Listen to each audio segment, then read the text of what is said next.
What's up, everybody? Another day, another Exercism Elixir problem. Happy Thursday, the 3rd of January.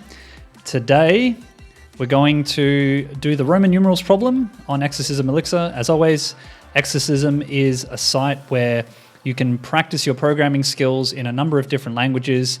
I'm not getting paid by them. I just think it's a cool way to practice various things. So I'm on these tracks, but there are a bunch of other tracks that you can do depending on the language you'd like to learn. Today we're in Elixir, which is my favorite programming language. It's a functional programming language, and today we're going to be doing the Roman numerals problem. Let's jump straight in. As always, I'm just going to load this up in iTerm rather than reading the tutorial on the website. Let's pause my music. And we're about to get into it. Okay, so we've got Roman numerals there. Let me jump over into VS Code and open her up. So let's have a look. Elixir, Roman numerals. Today I'm going to run through the tests a little bit more than I have been in the past few days. I've noticed that I haven't really been implementing stuff properly the first go because I haven't been reading the tests. So today, after reading the README, I'm going to go through the tests and try and understand exactly what's going to be tested later so I can make this video a little bit more smooth. So as always, let's jump into the README and have a look. Write a function to convert from normal numbers into Roman numerals. That's interesting. The Romans were a clever bunch. They conquered most of Europe and ruled it for hundreds of years. They invented concrete and straight roads and even bikinis. I didn't know that. One thing they never discovered, though, was the number 0. This made writing and dating extensive histories of their exploits slightly more challenging. But the system of numbers they came up with is still in use today. For example, BBC uses Roman numerals to date their programs. The Romans wrote using letters, I, V, X, L, C, D, M. Notice these letters have a lot of straight lines and are hence easy to hack into stone tablets. So we have our text here. So 1 is I, 10 is X, 7 is VII. I still remember this from school. There's no need to be able to convert numbers larger than about 3,000. The Romans themselves didn't tend to go any higher. Wikipedia says modern Roman numerals are written by expressing each digit separately, starting from the leftmost digit and skipping any digit with a value of 0. To see this in practice, consider the example of 1990. In Roman numerals, 1990, which is actually the year I was born, is MCMXC. 1000 is M, 900 is CM, 90 is XC, 2008 is written as MMVII. Yep, okay, cool. So let's have a look at the tests. We'll just run them first to make sure that everything is working as expected. Cool, 18 tests, 1 failure, and that's because we haven't implemented anything. So this time we're going to go have a look at the tests just to make sure. I believe that this is literally just going to check if we've implemented it properly. Okay, yeah. So it's just going to check a bunch of numbers. So the first time we implement it, we're just going to have to implement it properly. So let's jump into Roman. We have the function here that we're supposed to implement, which is numerals. So what we get in is a positive integer, and what we get out is a string. So basically, the document here says, convert the number into a Roman number. Well, this is very fun. As is my usual process, what I'm going to do is just pass this into io.inspect. I'm going to jump back into the test, grab this line of code here, which loads our roman.exs, loads the module, jump into IEX, load the code, execute our roman.numerals. If we jump back in, we can see here numerals, and then we'll just pass in a number. We'll pass in 1, and that should just spit out 1. Perfect. So all that's doing is that's just printing out what we've got as our initial argument. And what we want to do now is go through and actually implement the function.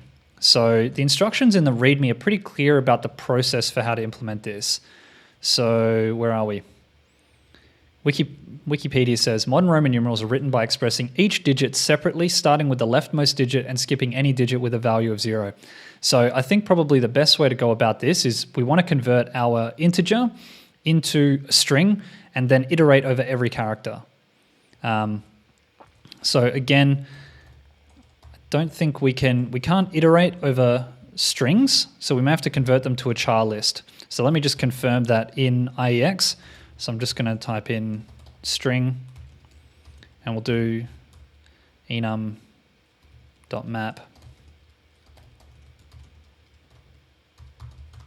I don't inspect char. This is just to prove that we can't iterate over a string. Okay, so protocol enumerable is not implemented for string.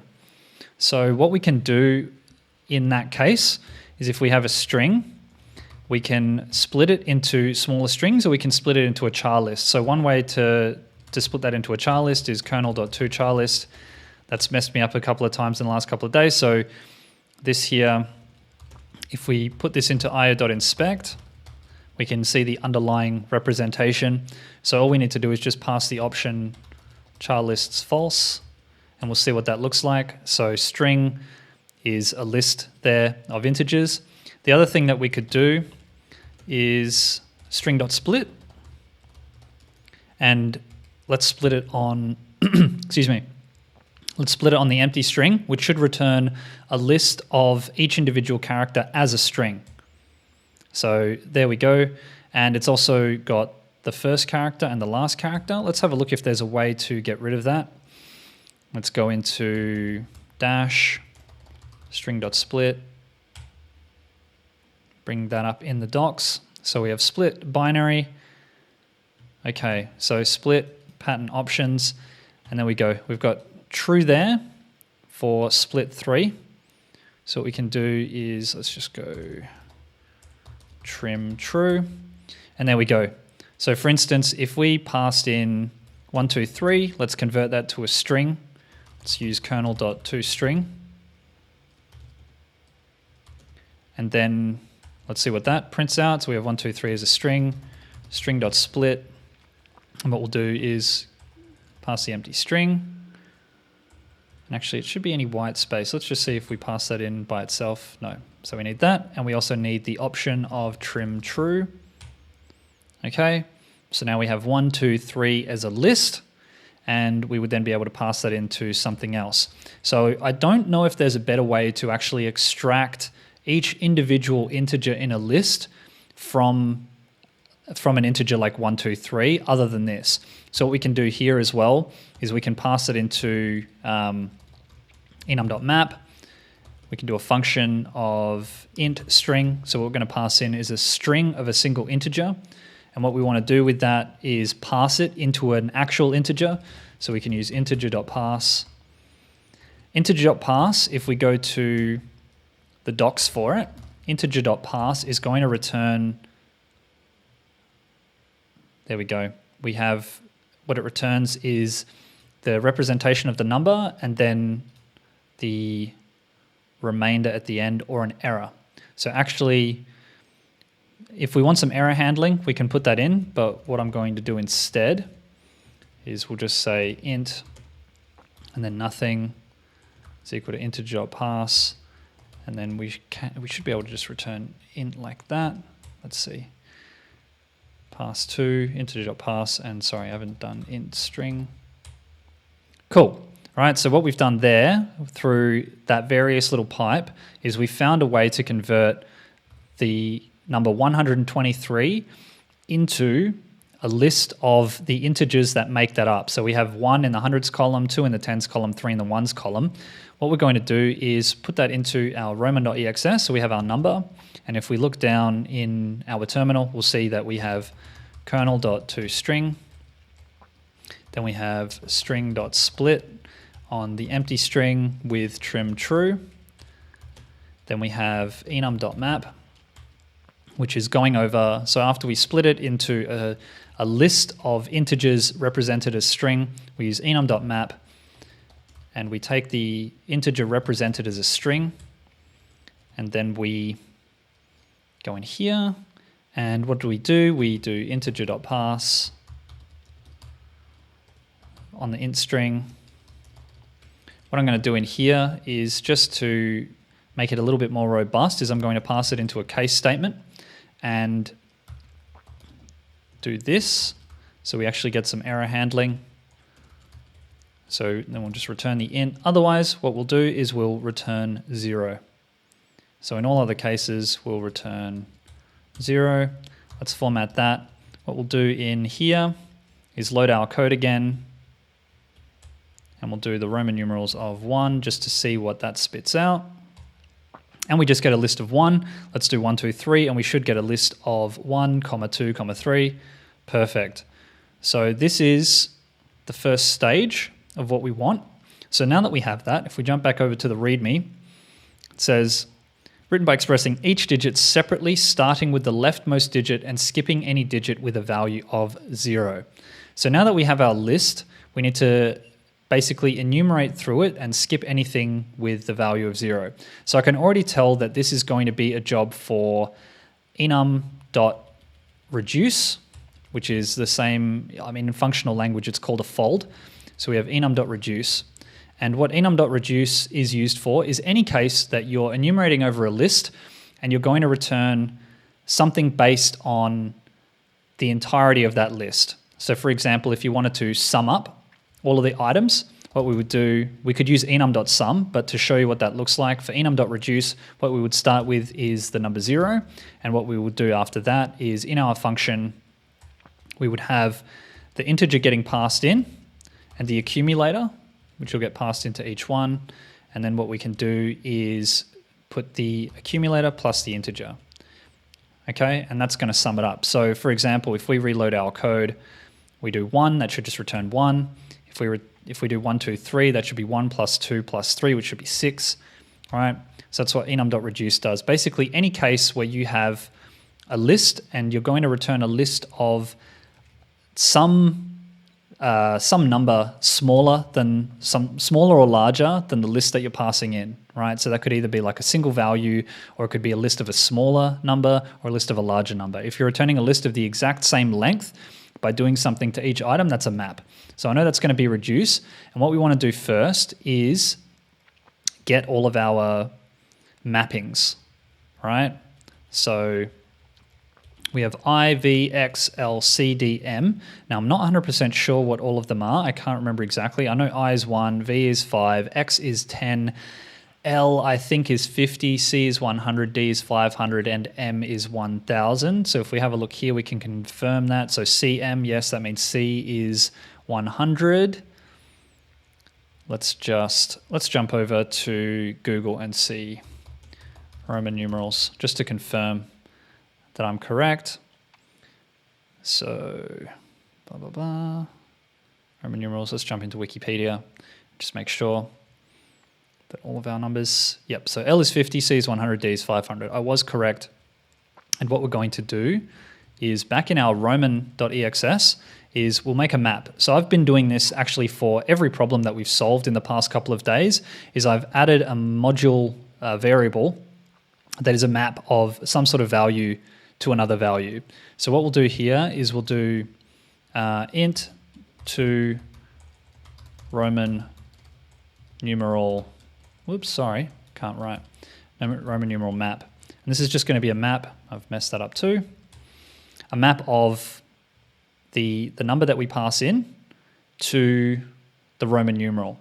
And I'm just thinking ahead now, so if we get something like 6, we need to actually know what column it's in.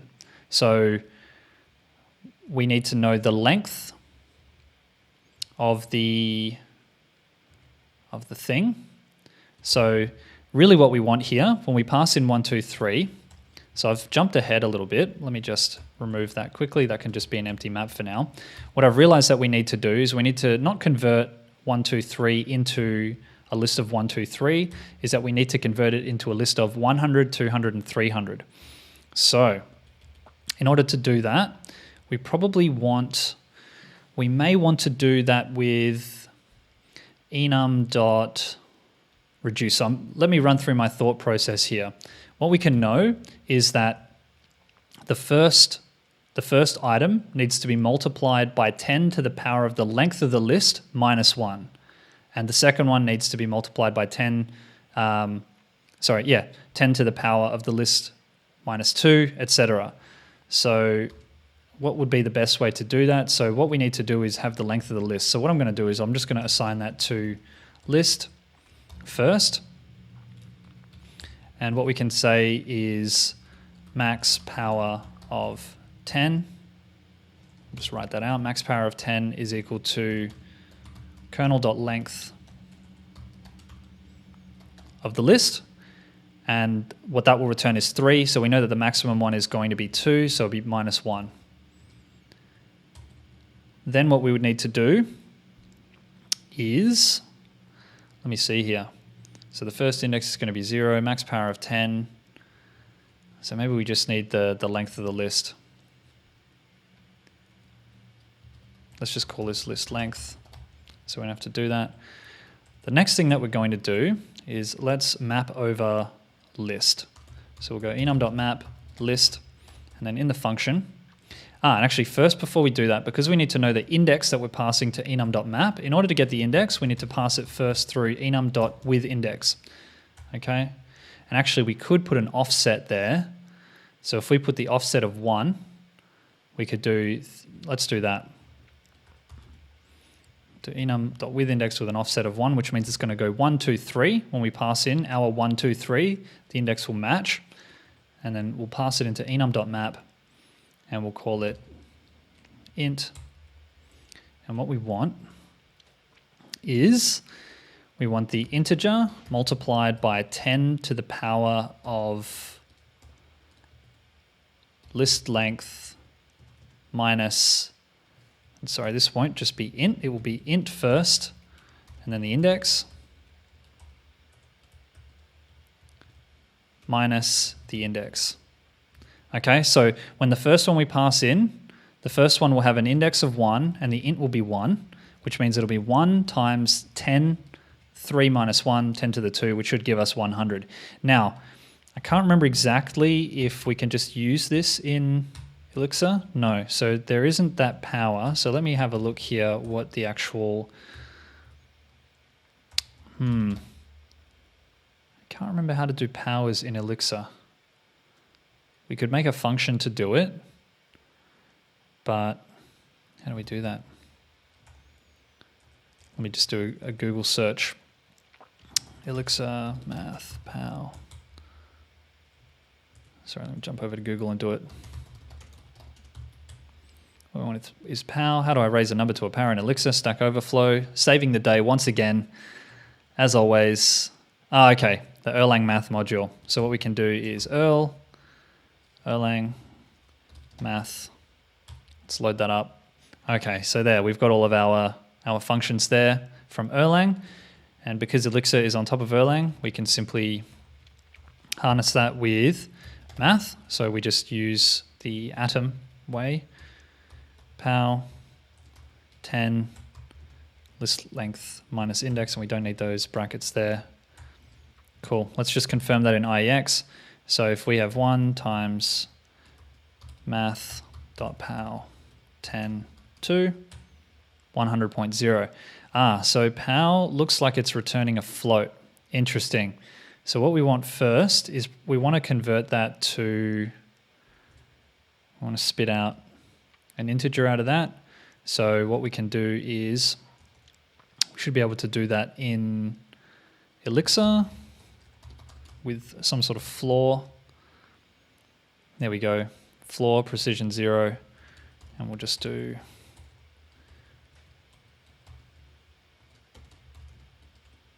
so that is what? That was kernel, wasn't it? Kernel.floor. Where are we? Float.floor. Oops, that doesn't return an integer. What we want is, let's see here. Pass. That's not it. Let's have a look at pass. Round. So it just all returns a float. So let's have a look at floor div. Where is that? That's an integer. Maybe if we just use toInteger. I don't know if that's a function. Let's have a look. Integer. toInteger. I've got a function in there. So that's in string.toInteger. Oh, I didn't know about that one. Inlined by the compiler. That's fine. toInteger, that's a string, is integer, unique integer. Maybe we'll go to the Erlang module again. Erl floor. Yep, okay. So what we'll do is we'll use the Erlang function for floor, which looks like it's not on a module. So let's have a look. Erlang.floor. Cool.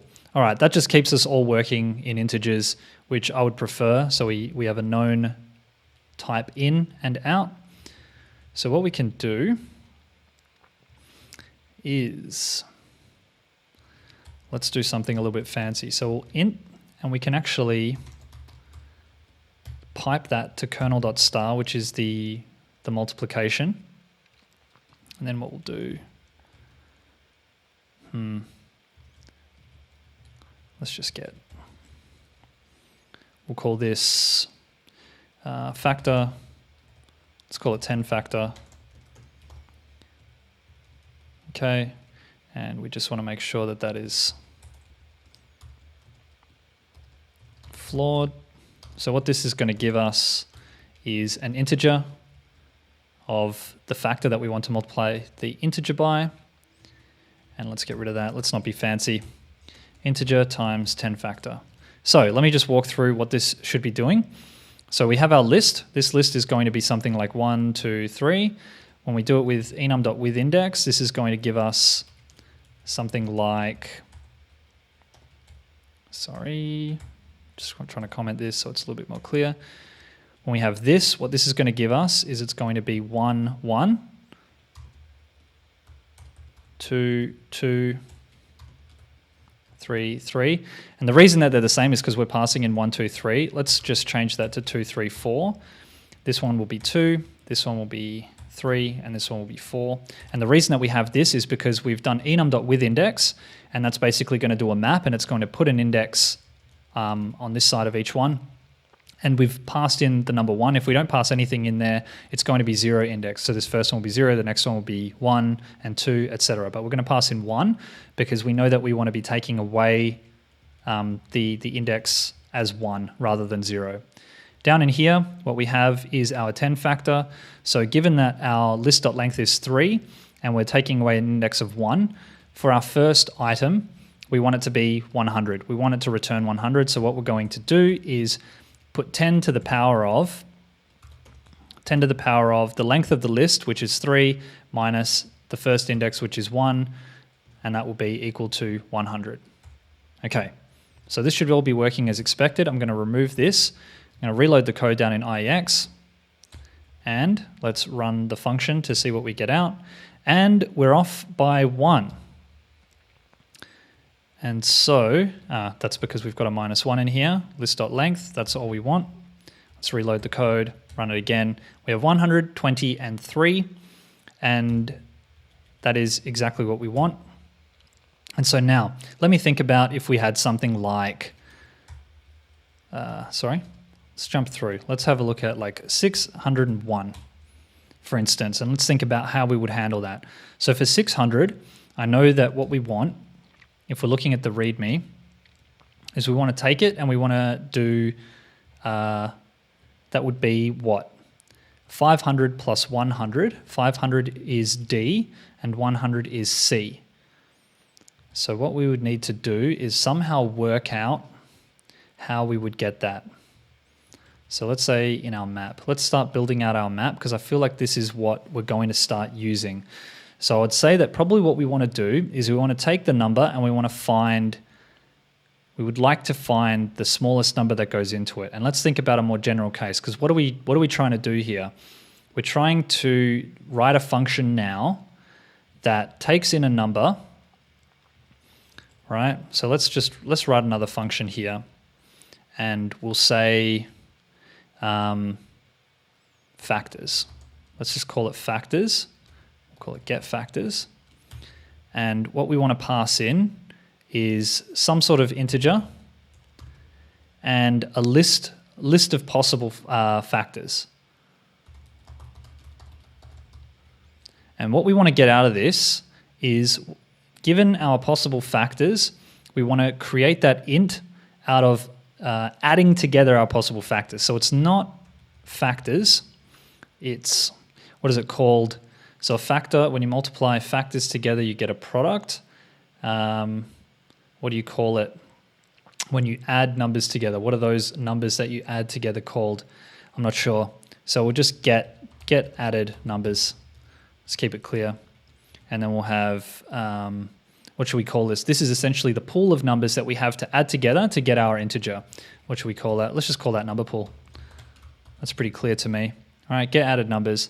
And what we want is, let's say we pass in 600 and we have our list of numbers. So we have 1, 5, 10, 50, 100, 500, 1000. If I remember correctly, that was our Roman numerals. There we go. Let's just get that back up in Wikipedia. Yep, 1, 5, 10, 50, 100, 500, and 1000. What we'd like to get out of this is we want a list of, let's see here. So what we want first is the larger number, right? Because we have, yes, we want the larger number first if we're adding the smaller number onto the end, and we want the smaller number first if we're taking it away. So really, we're not just getting adding, we're also getting subtraction. So the plot thickens. The plot thickens. How are we going to solve this? So for 600, it's going to be 500 plus 100. So is that DC? Or would that be, I think it would be DC, because VII is 8. That's fine. So it would be DC. So it'd be 500 and then 100, and then we could convert that again afterwards to DC. So let's think of another example. So we have 900. If we pass in 900 and we pass this in, instead of being 500 and 100, what we want it to be is 100 and 1000. So that would be CM. So CM is 900. And so it's starting to get a little bit more complex, because we could, to get 900, we could also do 500 and 4 groups of 100. And we'll see if there are any clues in the README. Starting with the leftmost, skipping any. Okay, so this is really where the meat of our problem comes in, is creating a function to generally work out how we get these with these numbers based on the rules of Roman numerals, which I believe is, if you can't have 4 after, you need to make it in the smallest number of items. So example, if we had something like VIII, which is 9, but represented incorrectly, versus IX, which is also 9. The reason we choose IX over VIII is because IX has the smallest number of digits. So I'm just thinking now a nice general approach to do this. So let's do 9 as well. 1, 5, sorry, let me just copy this out. So we have 9, and what we have here is 5, 1, 1, 1. Sorry, no, that would be 8. What we have here is 1 and then 10, which is 9. So we need a general function to be able to do these things. So I guess one real brute forcey option would be, for every item, what we can do is operands, recursion, I'm seeing in the chat, thank you. Recursion may be a way. I think the brute force way would be to just add and subtract all of them from each other. I think probably finding the closest number and then working out whether we can add smaller numbers than that to it to get the number might be one particular way. So for instance, with 9, we could find the closest number to 9 in our list, which would give us 10. And then what we could do is, given that we have 10, we know that there are 2 numbers smaller than that, 1 and 5. We could work out so given the fact that 9 is smaller than 10, we could work out the difference and see if we can make it out. So yeah, I think there will be recursion in the sense that what we can do is, if we have, let's say, a gap between these, how do we find it out of the smaller one? So let's start out with this. So given our int and our number pool, what we want to find out is the closest value in the number pool, and also we'd like to check if the number that we're trying to get is actually in our number pool already. So let's see here. So that would be, if we want to find it exactly, we would use enum.find. If we want to find the closest, what we could use is something like enum.reduce to find the closest. And I think a general approach would be using that enum. So what we'll do is let's pass in our int. We'll do enum.reduce. And then what we can start with is, let's say we start with a difference of 1000 because that's the maximum difference. And let's say 1 or something like that. And this is, I'm just sort of riffing here. And then what we would need to do is we'll have a function, and this will get one of those, one of the items in the number pool. So we'll have, just say like int to check, and we have our accumulator. And then what we want to do is we'd like to, actually this should be our int. We can do this 1000 minus int as our initial difference. And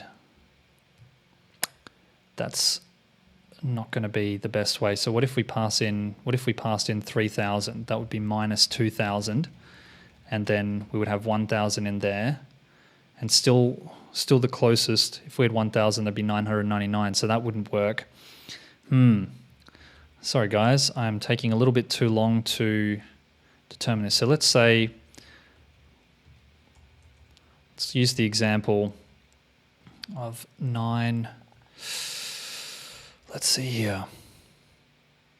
So we want to find the closest one. So let's say if we have our number 1 passed in, it would be int minus and then int to check, which would give us, so the first one, if we passed in 9, if we did int to check, which would be 1, that would give us a difference of 8. And so what we want to do is we'd like to pass in the integer we've checked and the distance, and then we can maybe find the minimum. I'm just trying to avoid, let's just go through, and what we can do is actually just do an enum.map. And what we'll do, just to build this out more step by step, so I can actually get my head around it, we'll do enum.map, and we'll map each one to the difference to the integer that we've passed in. So let's start with enum.map function int to compare, and we'll do int minus int to compare. And what that should give us is just the difference. So what I'm going to do is I'm going to reload our code, and we'll do Roman dot, what did I call that function? Get added numbers, which is not really a good name, but we'll stick with it for now. And we'll do 9, and what we can do is I'll just pass in. What we can do here is, instead of passing this in every time, we can just have this as static, since we don't need to have anything different. We'll call this Roman numeral values. We've just got a list there of the numbers, and what we'll do is we'll go back down into here. Instead of passing in a number pool, and this is number pool, at Roman numeral values, into compare, that's fine. Reload our code.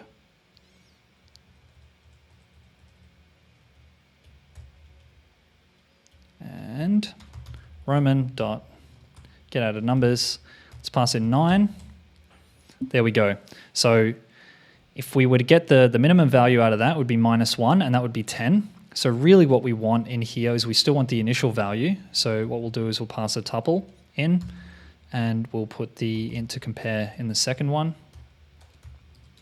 Let's reload the code, run it again. And so there we have the minimum difference. So what if we pass in something like 3000? Then yes. So the minimum difference there is 2000, which is our 1000. So I'm guessing, yes, we will probably have to use recursion after that, because we're going to have to build out everything. But to start with, let's have a look. So we would need to do that to get the difference. We could maybe use, the last time we did recursion, we did enum.reduce, which is a decent way to do recursion, but it may not be the best way in this case. So we can pass it again to itself. Let's see here. So now that we've got the minimum, let's actually get out the value that is the minimum. So we'll do enum dot, let me just check if there's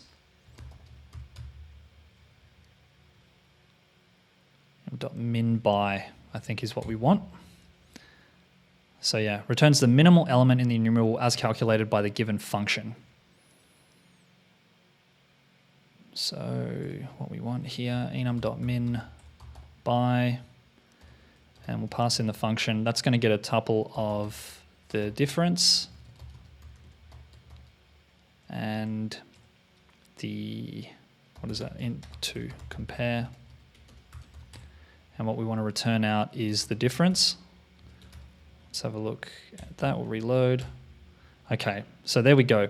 So we've got the difference and we have the value that we've got. So now that we have that out, let's load, let's say difference int, it's called closest int.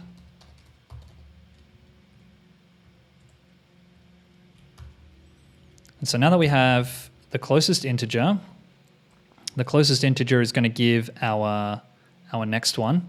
And so now what we need to do is work out how we're going to get from that closest integer to the actual thing. So what we have is the difference, and what we need now to get the difference is, if it's a positive, we would want to move it to the right-hand side, and if it's a negative, we want to move it to the negative.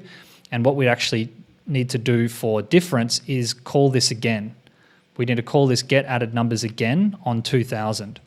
So, for example, now that we have our 2000 down here, if we call get added numbers on 2000, we've got 1000, we still have a difference of 1000, and so we'd call it again at 1000, and we have 1000 exactly with no difference. So what this function should get is, let's see here.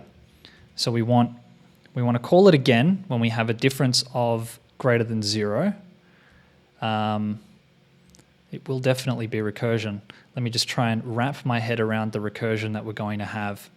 So if we pass in an integer, if it's been passed in, so we have our general case where we pass in an integer and we get this one, we'll probably have another case where we have get added. Let's just, instead of calling this get added, we'll call this get combined. It's not a good name, but we can rename it later. Get combined numbers. And in this case, what we're going to have passed in is so we have the int, and we would have maybe some list of, we'd have the difference, but then we'd also have a reference to the int, because we will need to call it again and again and again based on what we have there. So we have int difference. We need some sort of an accumulator. So let's just call this acc, which will be a list, and we'll pass in something. Okay, and then what we want is we'll do acc is equal to, so in this case, because we haven't passed anything in, we'll call this closest int.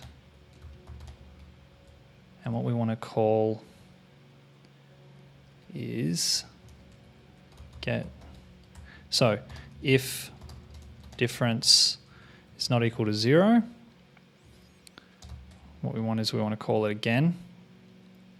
And maybe we could write this more generally after I actually just get my head around it. If the difference is 0, we just want to return closest int. If it's not equal to 0, what we're going to do is we're going to call it get combined numbers again. what we want is, let's call it with, so do we want the original integer? We want to pass in an accumulator. So let's do that. We'll call it the, let's pass in the difference and the accumulator. So when we get the difference in the accumulator,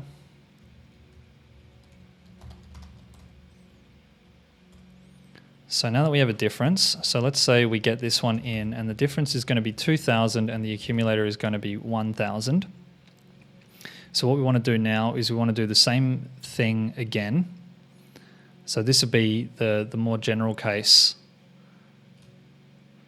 All right, so again, we want to go through that number pool and find the closest one again. So I should basically just be calling this initially, and what we can do is just pass this in. So it's our more general case.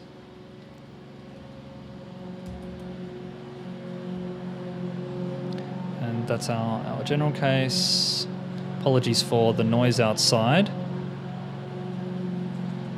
We'll just do ag plus.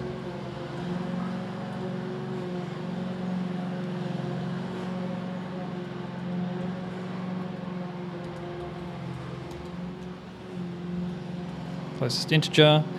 Okay, so if the difference is 0, we just want to pass in that one, or we want to call it again.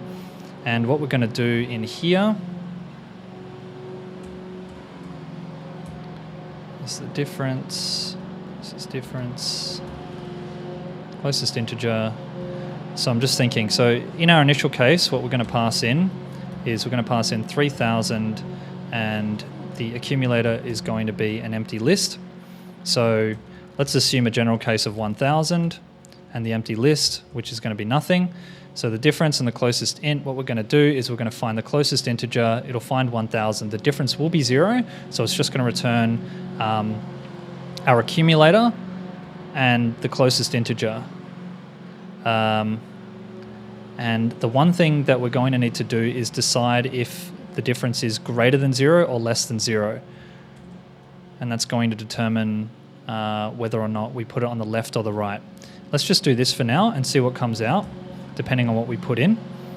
And we'll call, so in here, when we're calling it again, so this is going to be the general case.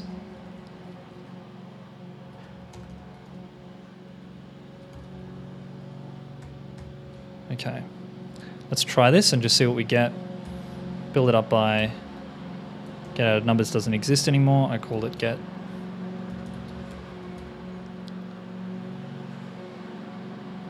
Get combined numbers. Oh, sorry, yeah, you're right. If difference is equal to 0. You're right, I apologize. Get combined numbers. So we have 1,000, 1,000.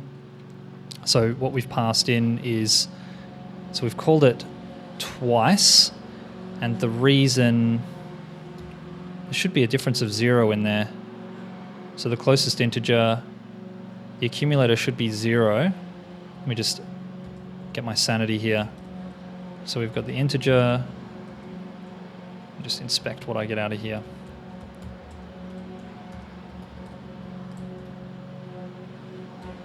Oops. Load that again. Get combined numbers. So we have 0, 1,000. Yeah, so I don't know why I got two 1,000s out there before. Did I put in 2,000? So there we go. We got 1,000, 1,000. That's correct.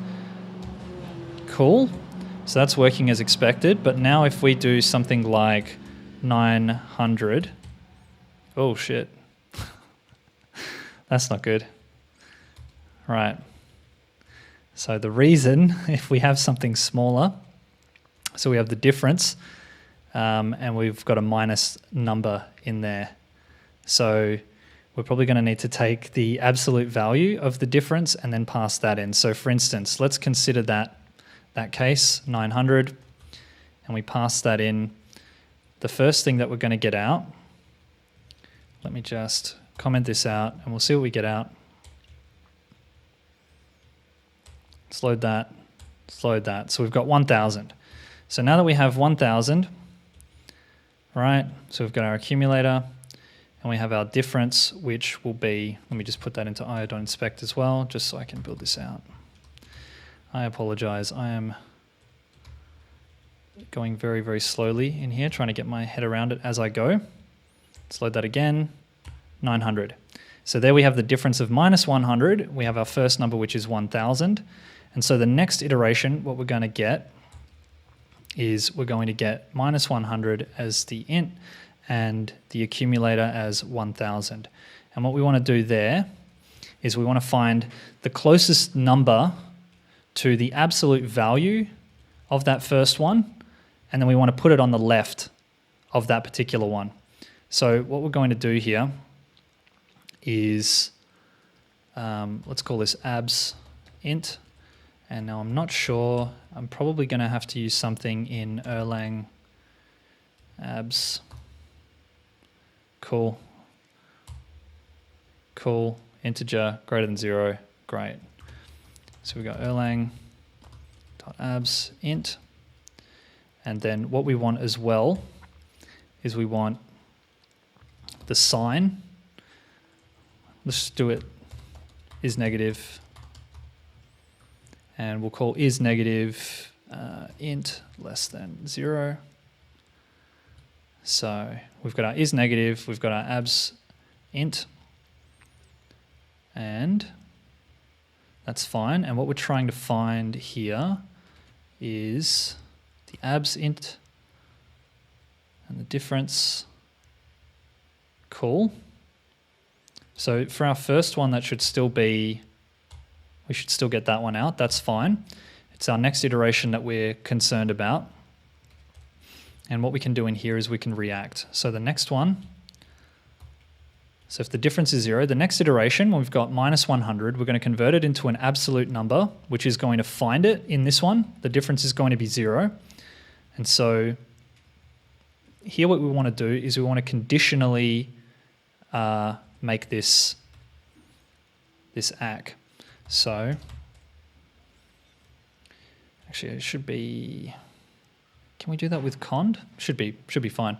So what we're going to do is say the accumulator if is negative, what we're going to return is the closest int and then the ACK. So we're going to put the closest int at the head.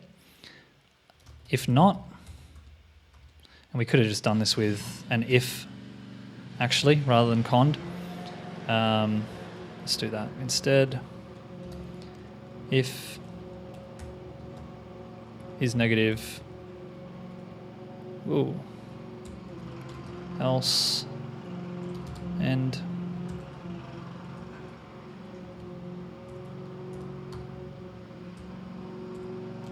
let's format that up nicely. So we have our ACK. Okay, so let me just do an io.inspect over here as well. Again, apologies for the noise out there. Okay, let's reload that. And we still have our problem there. So what am I doing wrong here? Let's try our second case with, sorry, what am I doing here? Just be int again. But what we want to do is we want to pass in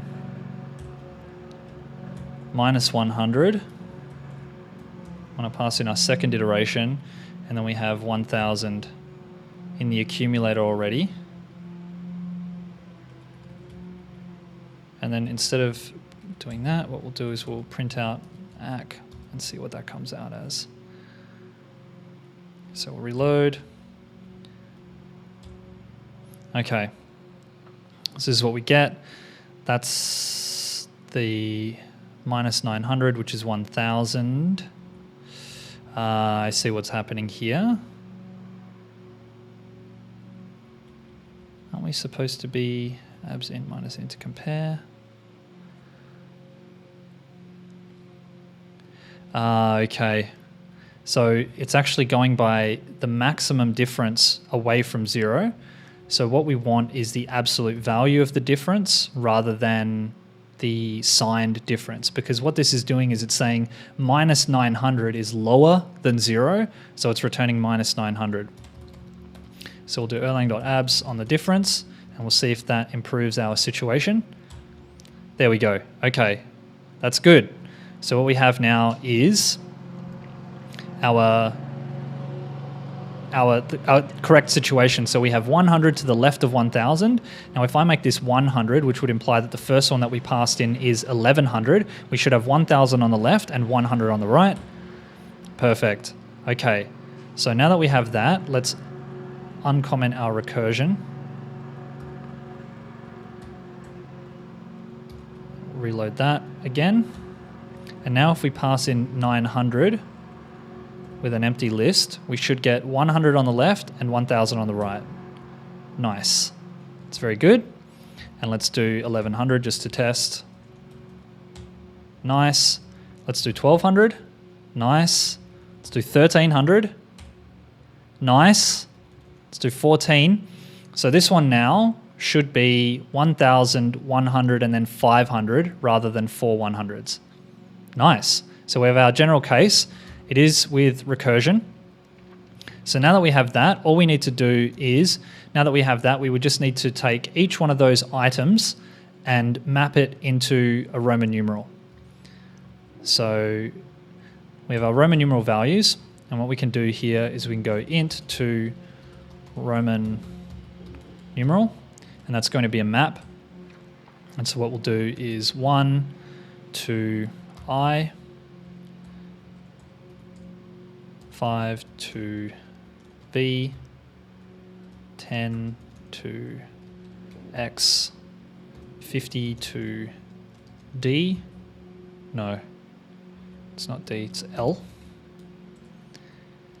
100 to C, 500 to D, and then 1000 to M. And what we're going to do here is we're going to remove that. And instead of using that, we're going to use map.keys here. So here we have Roman numeral values. What we're going to do is int to Roman numeral. And actually, let me just pull this out, and we'll call this number pool is equal to map.keys int to, sorry, there we go, into Roman numeral. So what I have, into Roman numeral, let's just call this map. Into Roman numeral map, that's just the keys. Number pool, let's double check that our function is still working as expected. 1300, 1400. Okay, so that, see, that's messed up now. How is that different to what we had before? Didn't we just do 1400? Yeah, so it was totally wrong. So I had 100, 1000, and 500. I'm getting ahead of myself here. So let's work out why 1400 is giving us 900 plus 500. So we can see in our first iteration that we have 400 as a difference. We have 1000, and then the next iteration, what have we passed in? We've passed in, so we got the closest number. Let me do these, the abs integer, and the number pool we don't need. Let's inspect that too. We can load our file. So what we have here is negative. Sorry, no, that will be, let's get the absolute integer. We have, that's the difference. The next one we pass in is 400. And the closest one, so we get, the closest one is being 500. Of course we get the closest one being 500.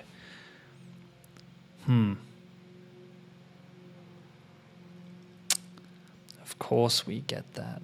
But really what we want is 4 groups of 100.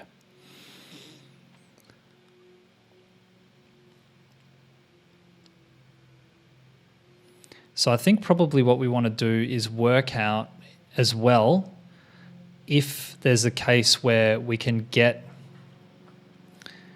if we can divide the number by one of these numbers and have it come out less than so really we're right. We're right, but the order is wrong. And the reason is because we're putting this, we don't want to do that. We want to put it one before the last item. So this is correct. It should be 1,100 and then 500. But the reason that we're getting it wrong is because I'm putting the closest integer, instead of putting it, so for instance, if we have our first one, we have 1,000 and then we have 500, and then what we want instead is, instead of putting the 100 in front of the 1,000, what we want is we want to put the 100 to the left of the 500. So what we need to do is we need to slot that in there. So we need to get the last item there, the tail, and we need to put it at the head of that last one. So let me think about the easiest way to do that. So let me get rid of this line. So what we want to do is we want to put the closest int one before the end of the list. And let's jump into dash and we'll have a look at the list functions, because there might be something to put at. Pop at is not what we want. That'll pull something out. So if we pop at 1, so replace at, let's see here, replace starts with, does anyone know, update at? What we could do is we could update at, so we could, for instance, we could update the last item in the list, put in a list and then flatten the list. That would be one way to do it. I just wonder if there's a way to insert at. That's what we want. Insert at returns a list with a value inserted at the specified index. So let's have a look in IEX. So if we have our list of 1,500, right, and we do list.insert at, and where do we want to put it? We would want to put it at index, let's call it index 2, and we want to put 100. So no, we want to put it, so it'll be after index 1. And so how are we doing that? So it would be the length of the list minus 1. So we'll call it, let's call this second last index, kernel.length, and then we want the ACK minus 1, list.insert at ACK, second last index, and we want to put the closest int. Cool. Now let's reload and we'll see. Yep, thank you in chat, Basa. Thank you for pointing that out. I'd missed your comment there before I realized. Now let's try 1,400. That's what we want. Cool. So that was the mistake. Instead of putting it right at the head, we wanted to put it at one before the last one. Now let's check with, for instance, let's do 2,400.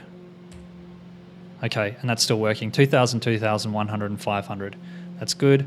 Let's do 2,500, 2,600, 2,700, 2,800. Let's do 2,900. So that should be 1,000, 1,100, and then, so we've got another problem there. So we have, that was our 2,800, was it? Yeah, so our 2,800 is doing 2,000, 2,000, yeah, 100, 1,000, and that's, let's have a look. So I think this is probably because of our second last index. We want to do another one to the left of our larger one.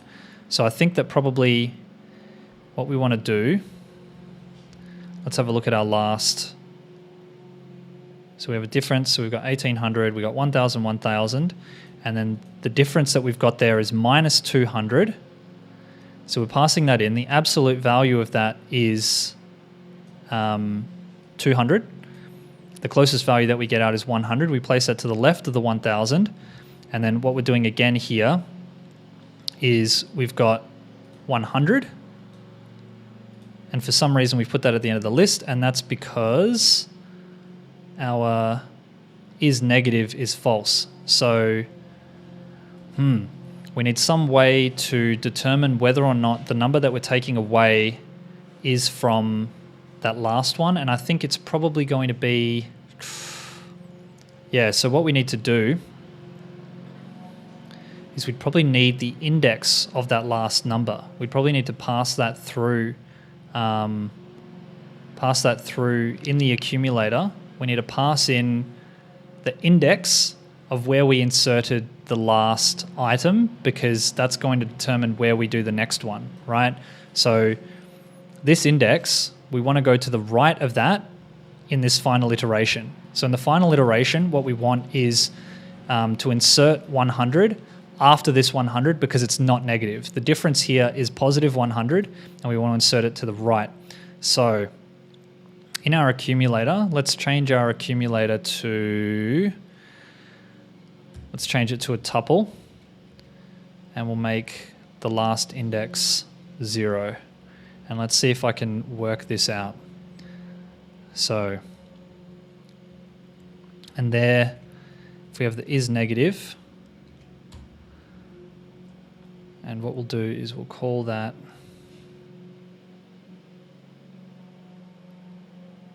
in here, we'll call this last index inserted is equal to, well, it's in our ACK. So we'll call this ACK list, and last index inserted is equal to our accumulator.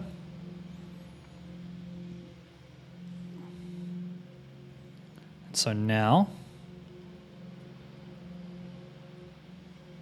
so actually we're going to use inserted at for both. What we're going to do here, see if we have an empty list and we go list.insert at 0, 1, cool. What we're going to do is, no, that's always going to be, no, I'm wrong here. List.insert at, and it's going to be last inserted index plus 1. And what we're going to put is that closest int. And if is negative, what we're going to do, and we need to put ACK list here. ACK list. So we want the last index inserted minus 1. Okay, and what we can do here is ACK list.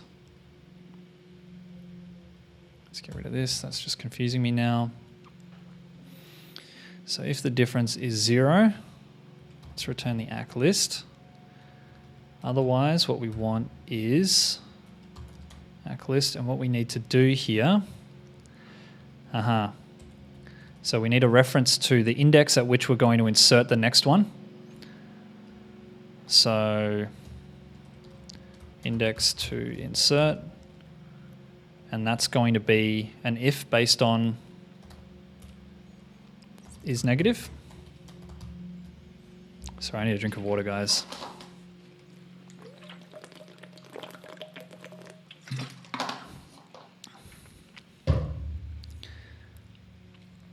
If is negative, what we want to do is do list last index minus 1.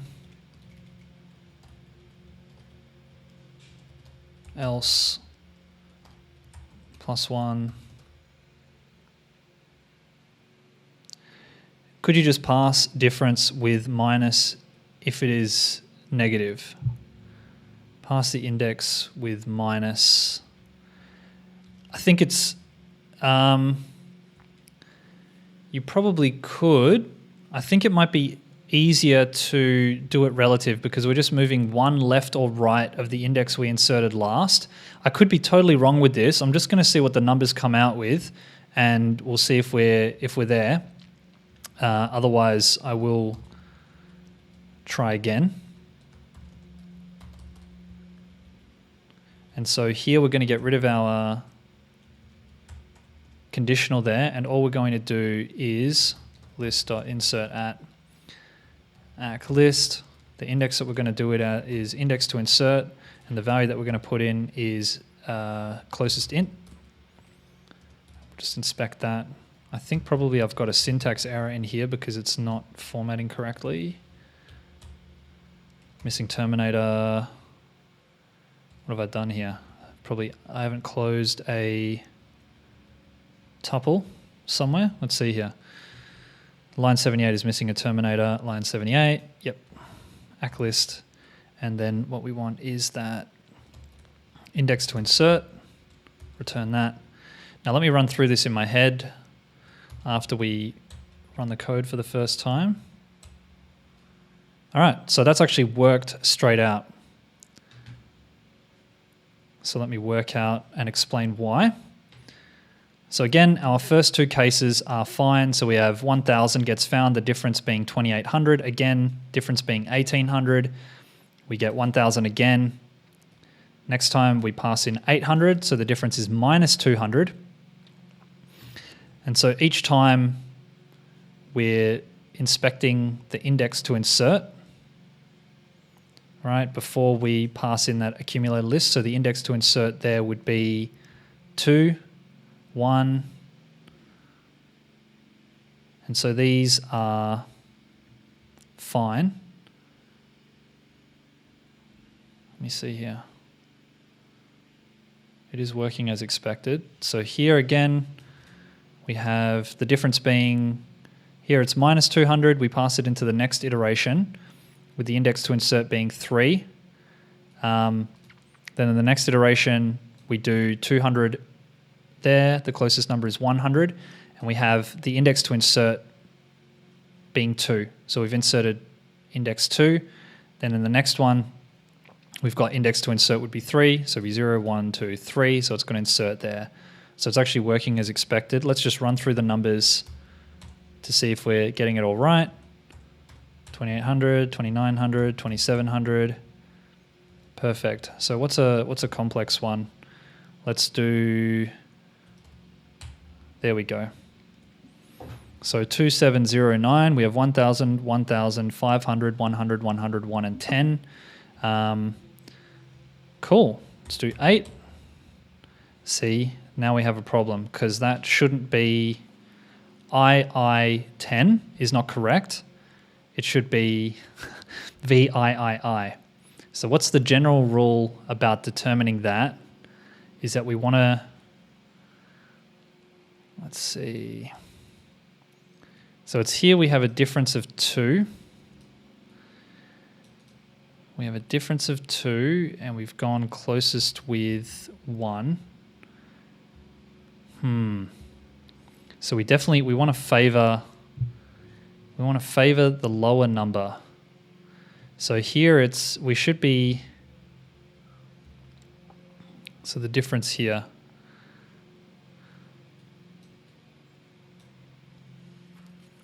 So we have 8. This is the iteration where we have the problem. So again, if I pass just 8 in here, it's going to give me 1, 1, 10, I believe. And what it should be giving us, so it's correct for 7, but for 8, what it's doing is instead of giving us 5 and then 3 1s, it's giving us 2 and then 10, which technically that's the closest, but I think what we want is, if we want to be a minus, we want to be maximum of 1 in front of the number, if I remember correctly. So let's see if there's a way to make it favor that. So in our first iteration, we have that difference of minus 2. So if we were to print, let's go here. Let's inspect that in there. So we've got a lot of i.inspect. Let me get rid of a lot of these just to clean things up a little bit. So we want that is negative. We don't care about that. The absolute integer, let's just ignore that for now. Index to insert, we don't need to care about for now. The ACK list we care about. So, yep, so count oren, less than instead of diff. Yeah, okay, because we have those two cases. So for instance, with 9, we want it to be -1, right? And I think the case is when it's less than, it needs to be an exact, we need to have a difference of 0 afterwards, right? So let's think of that general case. So if we have 8, right? This -2, we didn't reload the code. Let me just reload the code and so we can see the differences get spat out. When we have 8, right? So we're getting our differences spat out of there. And actually we can just do that by, let's just inspect that instead. Reload the code. Let's check the 8. What is this printing? Oh yeah, so that is just a list. So what we have here, 3 and then 2. So this is our critical area. So these are our differences. So we should be choosing 3 instead of that. So why should we be choosing that? Is because here we're going to need 2 in front, and here we're gonna have 3. So the same should be true if we do 800, right? And I think it's going to be in any of those 800s. So even, what if we do 48? Yeah, it's going to do 150, and it should be 45. It should be X, X, V, I. So it's really that specific case with the 8, that -2. What else is there? So we have the 50s, just the 1s, the 100s. So when it's -2, it's when it's that difference. Maybe we need to do another iteration to see if the difference can be like that, or, because I'm thinking about the general case. So for instance, if we have 800, right? Let's have a look at the differences that we get. That first one. All right, the difference there, 799. The reason we're choosing that is this one, -200. So again, it's that same difference there. So we want to favor that, but we can't, without doing another iteration, we can't know whether we can get this one ahead of this one. And so I think maybe we need some sort of factor to determine that. So if we look at those two, we might need to find both. Take from number pool if intercompare is less than number -1. So let's see here. Intercompare, right? If intercompare is less than, okay, I think that's good advice. So we're going to have to go through and check if the intercompare. So we want the min by, because we still want the minimum. So let's imagine this. Let's go to the 8 case. You're right. So count oren. Thank you for your help. So let's see here. We have our first one. So our intercompare is 8, and what you're saying is if take from the number pool if intercompare is less than number -1. So if intercompare, which will be 10, is less than number -1. Let's give that a go.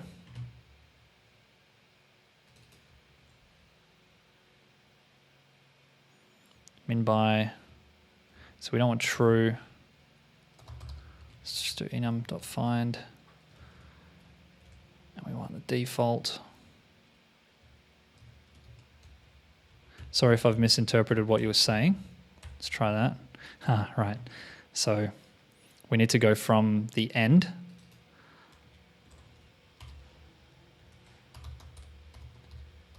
think it's find right. Let's see if there's a way to... Nah, so we're going to have to go from the opposite way. Sorry if I'm misinterpreting it. I'm still trying to wrap my own head around it.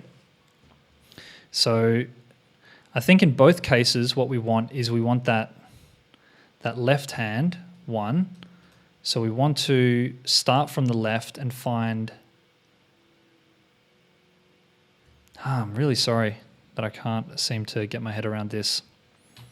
So again, we've got 7, 1. We want that left hand one.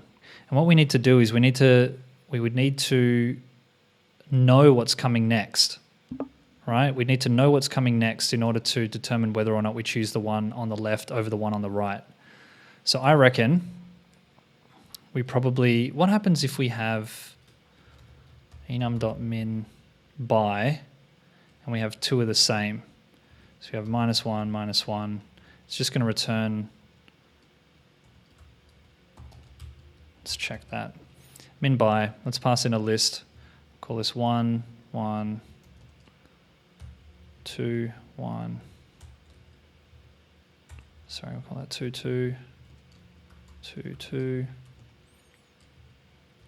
3, 2.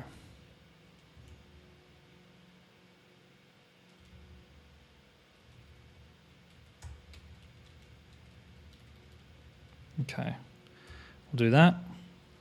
We'll do the function, and we'll just call this int underscore.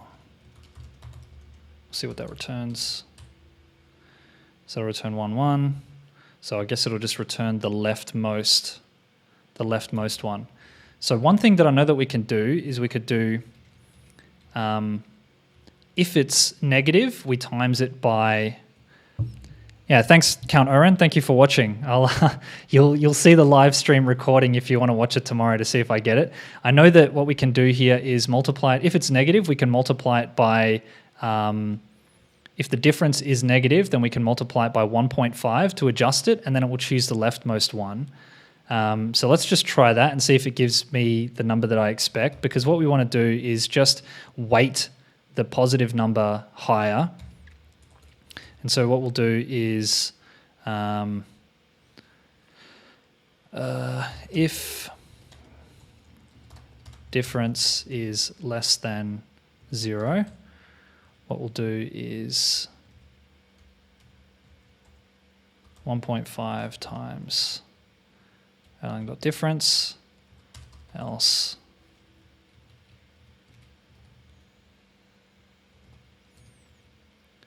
okay. So now that we've adjusted that, so in the case that it's -2, this is going to be that. So let's just reload our code here. Let's try 8 again. Okay. If difference is less than 0,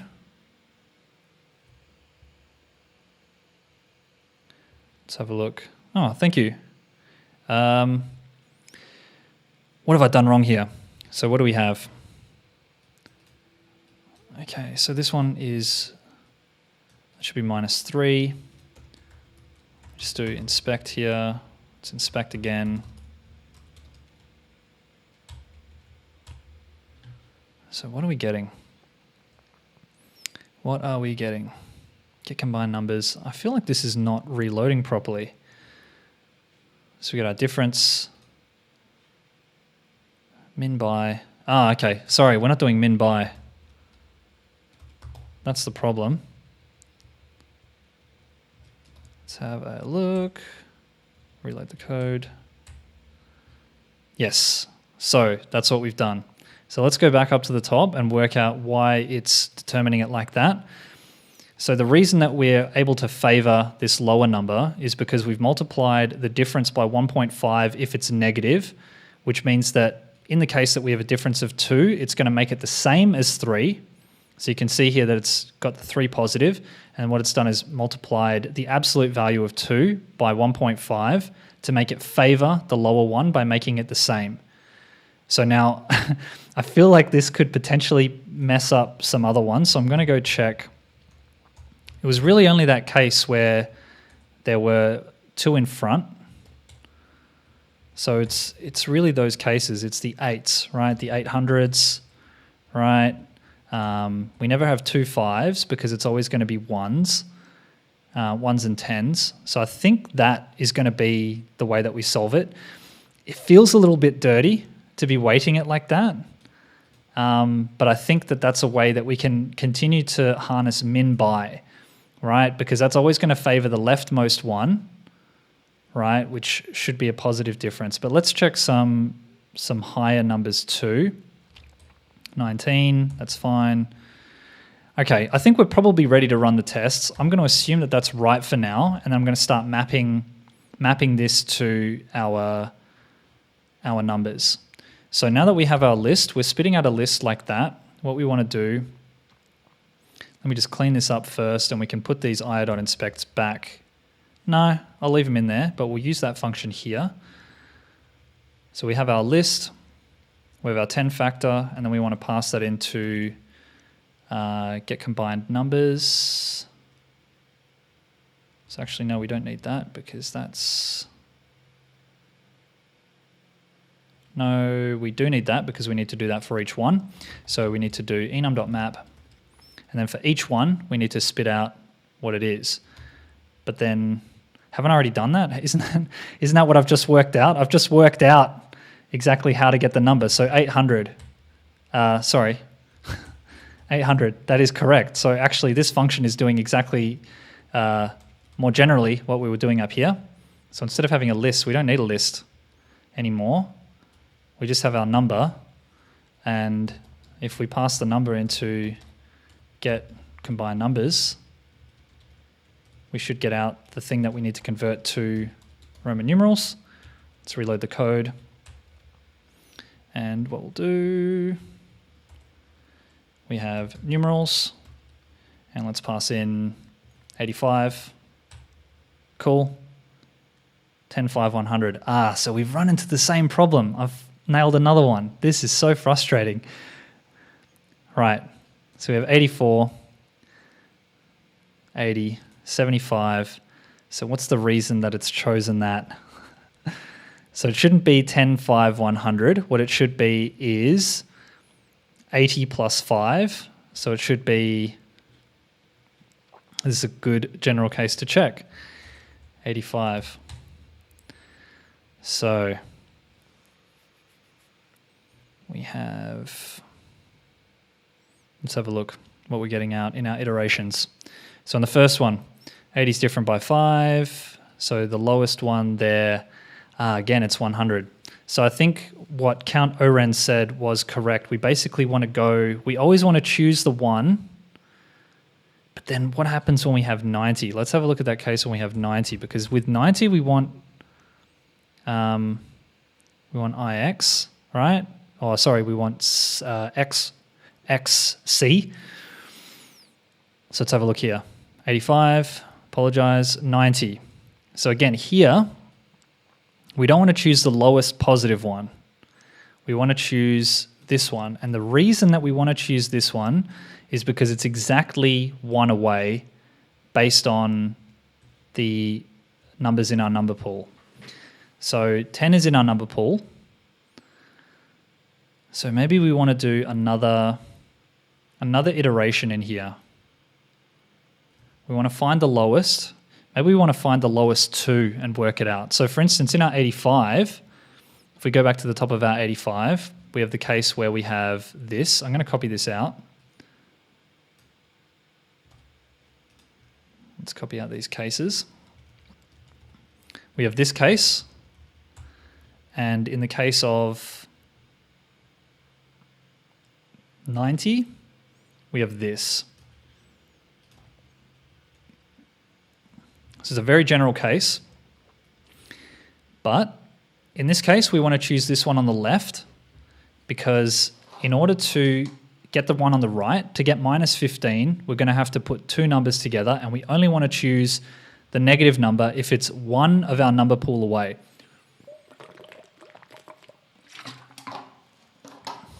So I think Count Oren was right. What we want to do is in this, when we get here, we want to get the minimum 2. So how about we get the minimum? Because again, if we run the minimum, we're going to get this one out. If we get the minimum, we're going to get this one out. Get the absolute value. Give me 1 sec to think about this. How are we going to get the minimum 2? So if it's lower, if it changes to a negative, we want to spit out those 2 and decide. What we can do is let's put the index in there, and then if it's negative and we can't get it out in one away, then we'll choose the index of the previous one. So we've got our min by in here. I apologize for the mess. So what we're going to do is it's going to literally just be the difference, right? But before we put that in there, is we'll do enum.withIndex. And so what that's going to do is it's going to have our tuple, and it's going to put the index on this side as well. And our min by is we're just going to get the absolute value.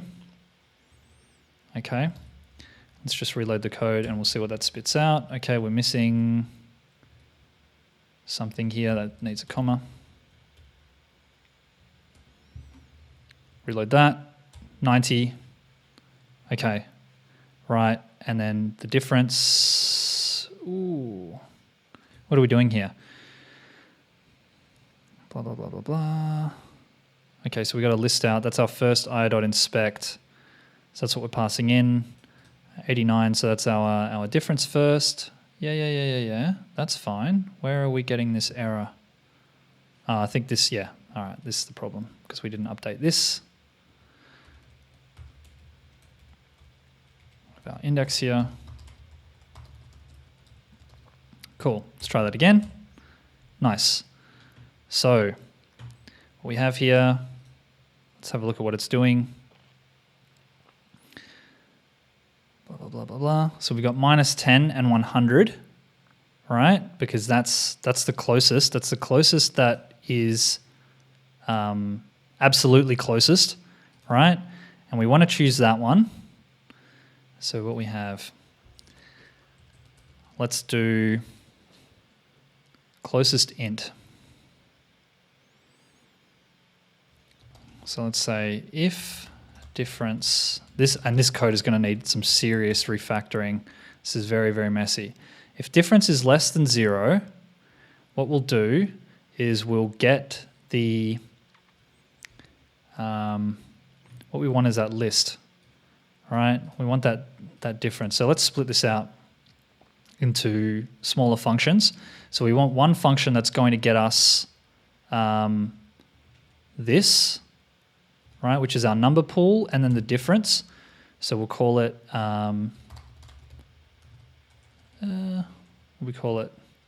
number pool with differences. We'll do that, okay? So we have our number pool with differences. We'll pass that into the next one. What we want to do, if difference is less than 0, we want to pull out the, no, if difference is less than 0, we want to check if the difference can be made up with a single number from the number pool. And how will we do that? So we have the difference. What we're going to do is abs difference is equal to, sorry, it's erlang.abs. Erlang.abs difference. And then what we want to do is we want to check if we can find that difference in the number pool. So we'll do enum.find number pool. And actually, let's do number pool with differences. No, because if it's, let's do number pool with differences, but it's going to be 0, so that's fine. Number pool. And what we want to find is number is equal to abs difference. And then, if we can find it, so we'll call it exact.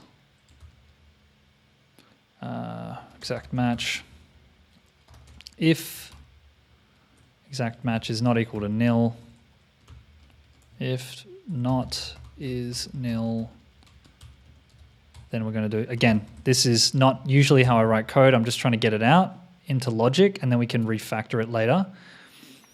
If the exact match isn't nil, then what we want to do is, what did we want to do? We want to insert, index to insert, we want is negative. All right. So what we're getting out.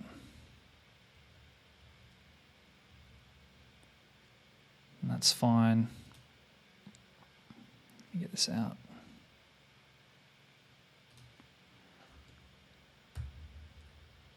So actually that's what we'll do. Difference closest int is equal to that. And then actually we also want in there is negative. Oh no, that's fine. That's up there before. Okay.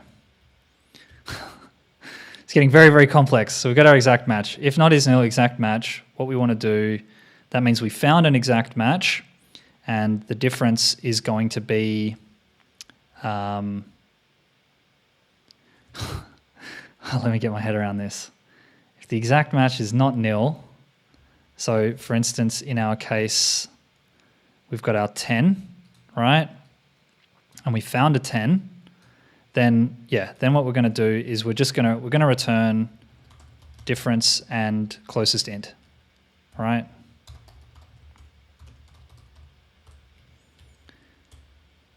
If we can't find it, right, then we need to get the next lowest, or the next highest difference, right, on the left. So we'll get the next item on the left of that. We'll just do that.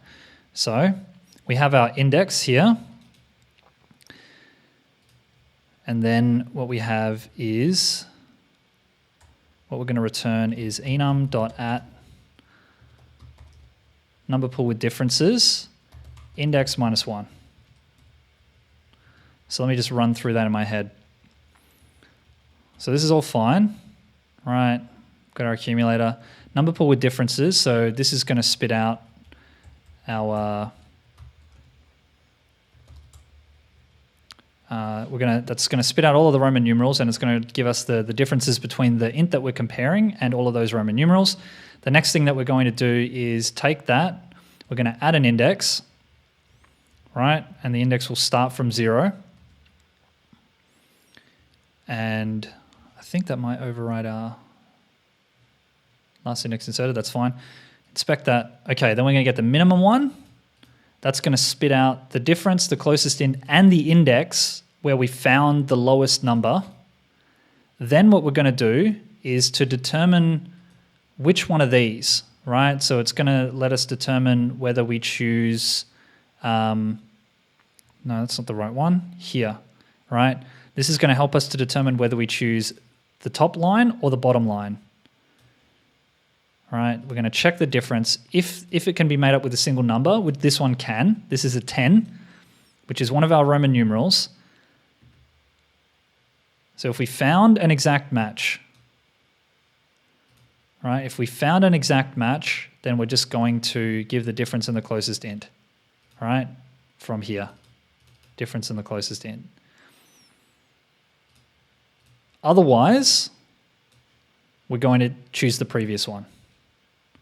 So that looks right to me. We'll refactor it later. This is terribly ugly code, but I think it should work because I think the logic is correct. Let's load that up. 90, match error, no match of right-hand side value, nil. Where did we get to? I've probably missed something. So let's see here. Minus 10. So we've chosen the right one. We've chosen the right one. Then our next one is we have 9 difference, 0, 10. Right? So we have 0, 10. That's fine. And then we're going through all of these. We're returning that.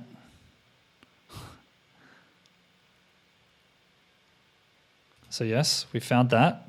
That's this line. And then now what we're doing, if difference is less than 0, do that. All right, we haven't got a case other than if it's less than 0. Else, and then this is just in there. We didn't handle the case where it wasn't less than 0, which is a huge oversight. Let's try that again. Okay. And let's inspect that. What we're getting out there is a char list. We just want to check what it's giving us. 10, 100. Okay, good. The real test was 85. Yes, we've done it. That's what we want. That is what we want. So 90, yes, because we can get it in one go. 85, no, because we can't get it in one go. We're going to go the other way. So I'm going to refactor this code after. This is working. So we're going to get combined numbers. We got our numerals, right? That's good. We're getting the right numbers. Now what we need to do is we need to map each item to the Roman numeral. So we're going to do an enum.map, and this will be a function in here. What we're going to get is an int, and all we need to do is let's just do a map.get into Roman numeral map, and it's going to be an int, and if it's, we're just going to do an empty string if it doesn't match, which it always should, because that's exactly where we're getting the numbers from. But that should be what we want. Let's reload the code here. And we'll try Roman numerals of 90. XC. Cool, that's correct. The only thing is we still have a list. So all we need to do is an enum.join. Oops, haven't reloaded the code. Reload the code. XC. Nice. All right. So now that we've got that, let's make sure that our tests are passing, because I feel like we've finished it. We have all of the general cases. This needs a huge refactor. But before we do that, let's just make sure that our code passes the test to make sure that our logic is correct, and then we can go back afterwards and refactor the code, knowing that our tests are passing. So let's exit out of IEX. Let's run the test, and we've passed the test. Let's go into the test file and start commenting pending, rerunning the test, making sure everything passes. So we're all green there. 3, 4, cool, 5, cool, 6. I hope it's given us 85 or something like that.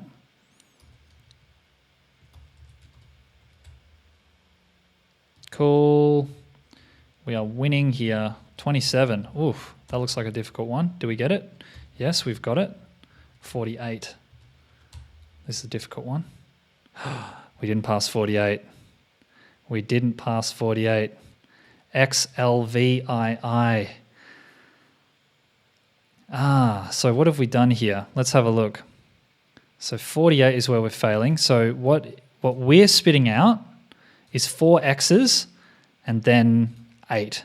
But what we want is, so what I guess we have in this case, what do we have? No, that should be fine. Let's run that case specifically in IEX, and we'll work out what's going on. Let's load the file. 48.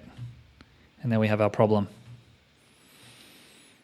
Let's go back to the top, work out what's going on. Jesus, it's a lot. Okay. So, right, and the reason that we haven't chosen it is because we can't get it in 1. That's right.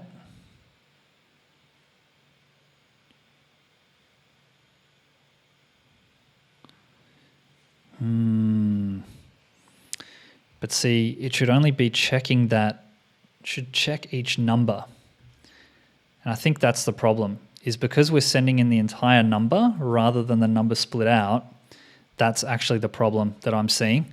Because what we want to do is, we can have a general case like that, but we could also just send in the number split up into its 1s, 10s, etc. And that'll make our job a whole lot easier.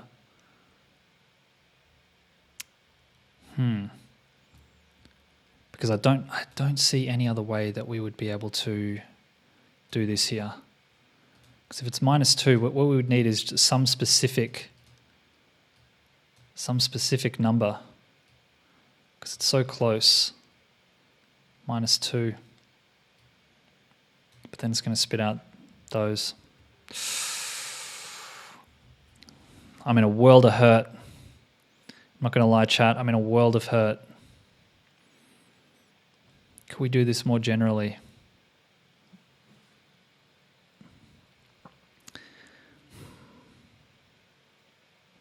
Could we do this more generally?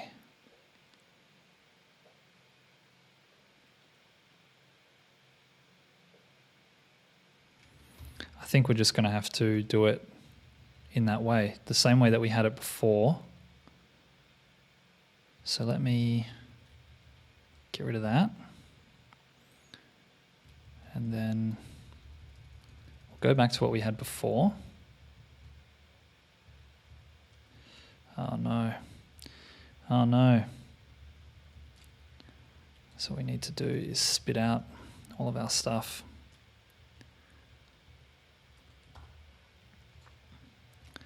So we want to split the number into those things, get the Roman numerals for each one, and then join it all together. This is a world of hurt. This is an absolute world of hurt. String.split, we want to do that. Trim, true. Then we had another function, enum.map. We had each one passing the int and string. We had integer.pass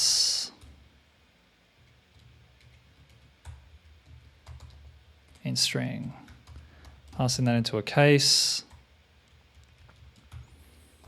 int, and return the int. Otherwise we return, otherwise we do 0. Then what we did is we did enum.withIndex, an offset of 1. Oh god, this is just terrible. We did an enum.map with the function. Oh, we're almost up to 2 hours. We had the int and the index.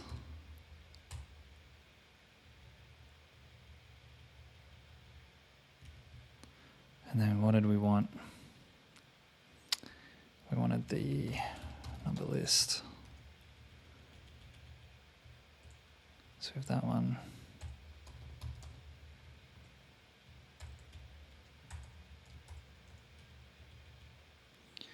We mapped h1, and then we wanted to return the integer multiplied by math.pow 10, and we had the length of the number list -1. And we had get combined numbers, and actually this is, let me just comment this out just to make sure we're back to where we were. Oh man, this is so poor. Blah, blah, blah, blah, blah. String.split. Huh.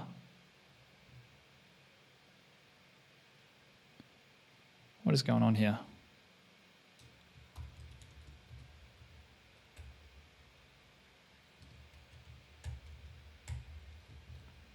Oh yeah, we want a 2 string.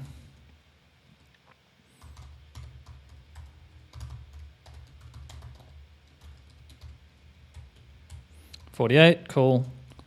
String not split. Sorry, reload. 48. We want this one.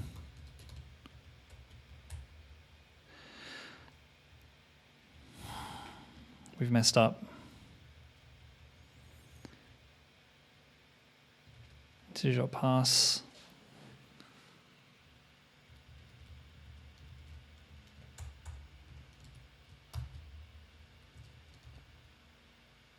Ah, there's my problem.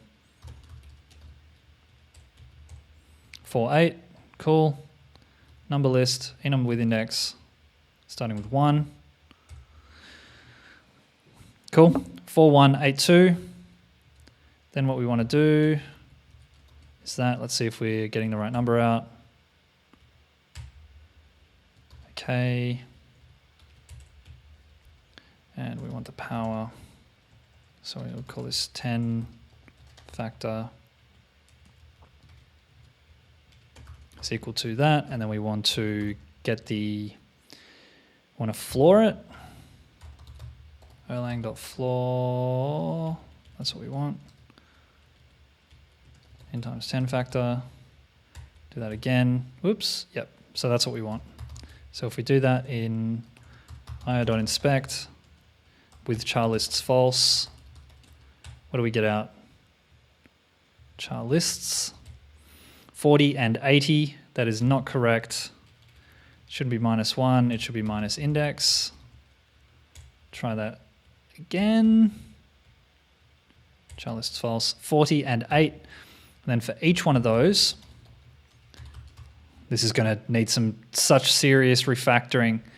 We want to do get combined numbers. Let's check that. Cool. And then what we want to do is list.flatten.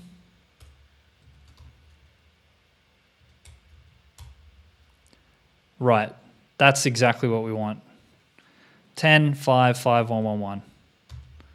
We've got it. And then what we want to do is do another enum.map. What we have there is the int. And what we want, actually we could just, anyway, that's fine. Map.get into Roman numeral map with our int, and then we just want that blank string. Let's try that again. Cool. That's exactly what we want. And we want to do an enum.join to get all that together. Oh God. Let's try that. Good. Let's run those tests again. We should not fail on 27. Yes, good. Nice. Where are we? 59. No failures. That's what I like to see. I like the green. I like the green. 141. Beautiful. Very nice. 402. No. No, no, no, no, no. 402. I think I know why. Because we're passing zeros in. Let's jump back into IEX. Oh my word, chat. Oh my word. Let's have a look. 402. Let's see what it spits out here. Oh my gosh. It's too much noise for me. What we want instead. So we have our 10 factor, what we want to reject any zeros because it's trying to get zeros out of there. It's trying to get zeros out of there because the closest number is a 1. So instead of filtering, what we can do, let's just exclude zeros. So that one, where do we want that? We'll just get the number list. Number list. Any zeros, we'll just get out of there. Enum, do that with enum.reject. And then what we'll do is int is equal to 0. So anytime we have a 0 in there, it's just going to reject it. Let's try that again. Perfect. Oh, that's not right. Is it? 402. XL should be CLII, shouldn't it? 402. Ah, right. We need to do it after. We need to do it after because we need that. We need the 10 factor. Let's do it here. Actually, let me just move that down. Let's try that again. CDII. That's what we want. Run the tests. Sick. All right, that's good. Oh boy, this is just a world of hurt. Okay, passing 911. Nice. We've almost passed all the tests. Nice. One more. 3,000. Triple M. And we're set. Okay, so we passed all the tests. Now it's time to refactor our code. That's always the best time to refactor, is when you've got a passing test suite, because you can be confident that when you change, it's going to continue to work. Oh man, this is really difficult. So let's try and refactor some of this first. So I feel like this is definitely a candidate to refactor into a different function. This whole thing is candidate to go into a separate function. And maybe let's start with those. So let's call this split integers. So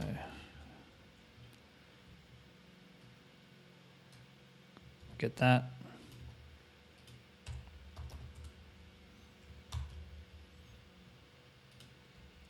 Number list is equal to split integer number.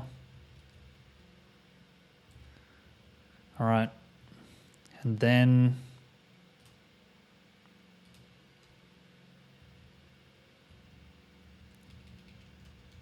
split integer. That's good. Let's consider which part of this we want to split out.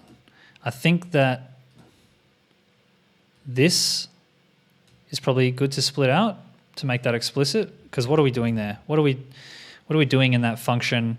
We're taking each one and multiplying it by its corresponding like 10th power.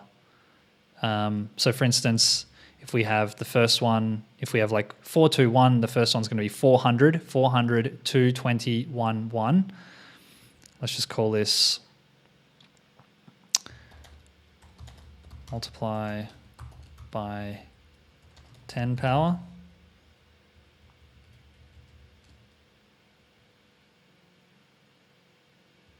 So we have the number list, int list.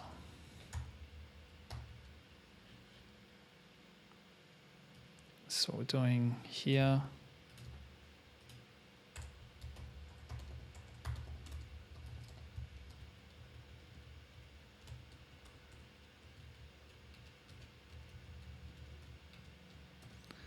Let's have a look here. Multiply by 10 power. Nice. Then we're rejecting zeros. That's fine. That can live on its own. Then we're mapping with get combined numbers, list dot flatten. What are we doing with this one? Let's put this below, actually, just while I'm at it.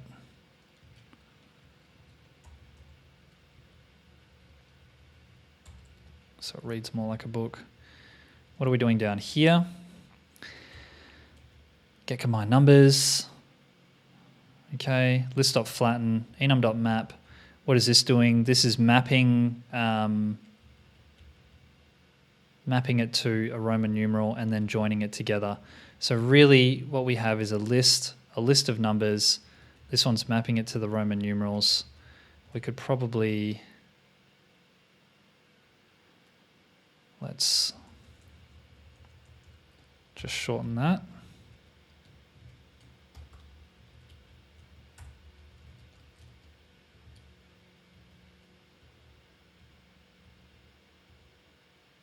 Okay. So we've made that function a little bit smaller, split integer, multiply by 10 power. Let's check that our test is still passing. We've got a problem.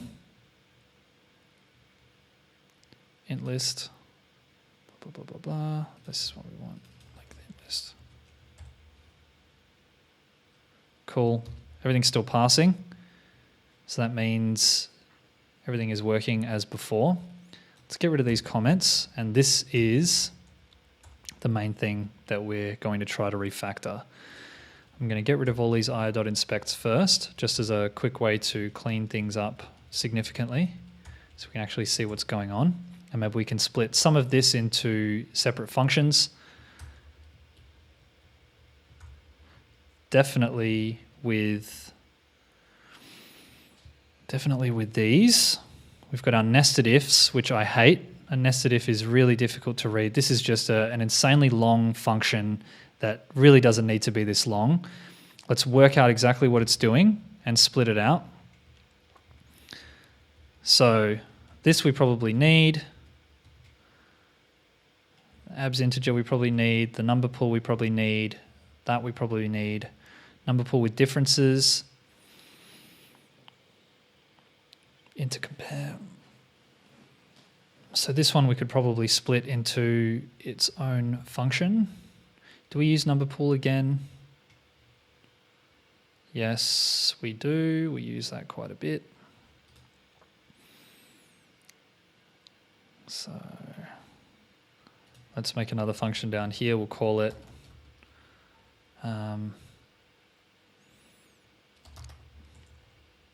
get list with differences. And so what we want is let's call it base int, and then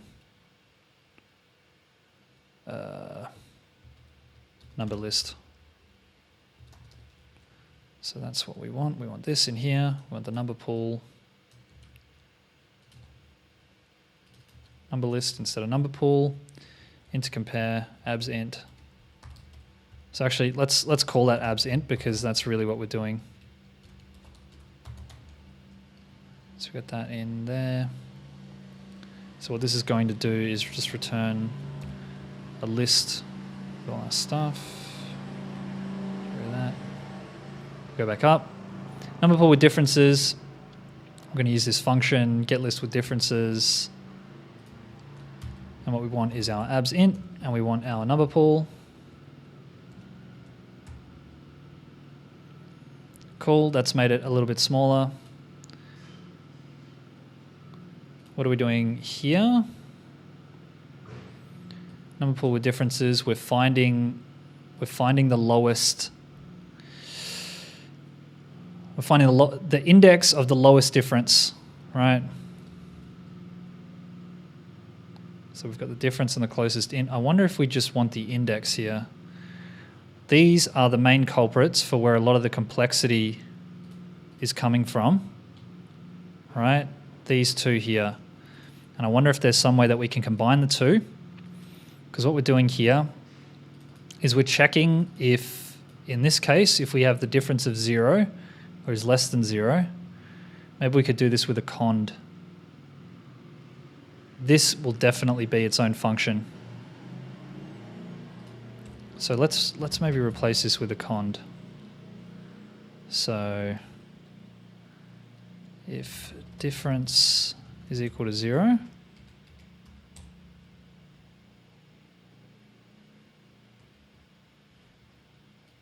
we just want to return this. If difference is greater than 0, we also want to return this. If the difference is less than 0, we want to do this. That's already a little bit clearer to me.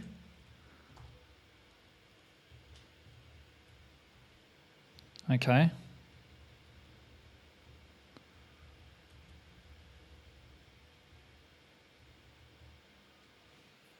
Our difference closest in. Do we...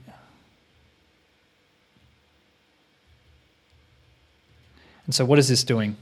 What this is doing is it's finding whether or not. So for example, if we had 85, what we get is we get 50 being away by 35. And so if we do that in a tuple, we get 35 and then 50. And we also get minus 10 and 90. We get minus 15 and 90. And so this is for 85. And what we want to do is, because we can't get 15 with a single letter, so for 85, what we want is, we want 50, which is L, and then we want X, and then we want 5, right? So 85. And here for 90, so these are the two closest ones that we're going to get. Two closest ones. For 90, we want XC, right? And when we put 90 in there, what we get in this list of tuples is we get 40 and 50, and then minus 10. Sorry, this should be 100 here. Minus 10 and 100. And what we want to do here is we want to choose this one here instead of the first one, because we can get this with one of the Roman numerals, because we can't have XVC. We can't have that, right? So because we can't have that, let's just make sure that this is still working. We've got that in there. Cool. Let's jump into IEX and let's load the code. So we've got 402. Let's look at 85 and 90. All right, that's correct. And the reason that we're choosing this one over that one and this one over that one is because this one can't be made up in a single one. So maybe we just have to leave this function the way it is. I don't know what to call this that would warrant putting it in its own function. It's just too...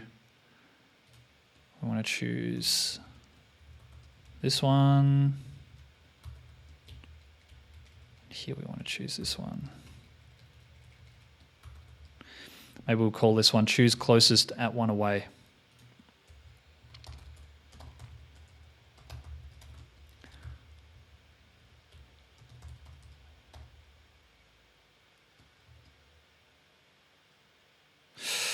No, it's not the right name. What do we call it? Stuff it. Let's just get rid of that. Let's see if we can refactor anywhere else. Okay, so this number pool with differences. This whole thing can probably go in its own function, to be honest. Index to insert. Whoa. What is this doing?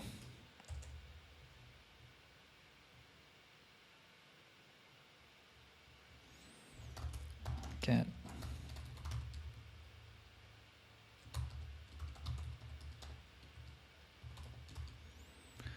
So what we want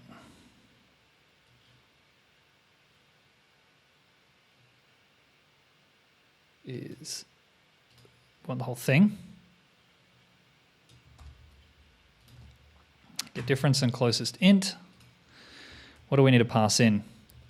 We need number pool with differences. We need blah, blah, blah, blah, blah. Where are we? Int to compare. Where have we gotten that from?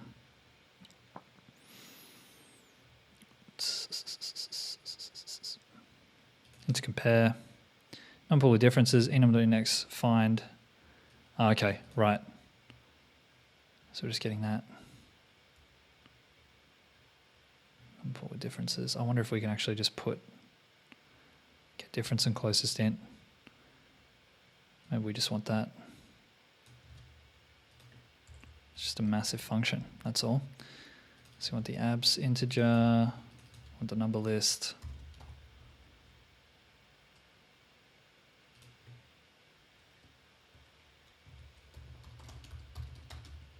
Number pool with differences. Number list. We've got a problem here.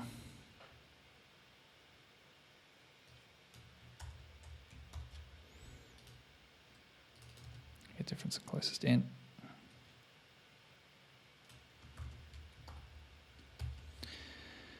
Abs int and our number pool. We don't need this anymore. Let's have a look.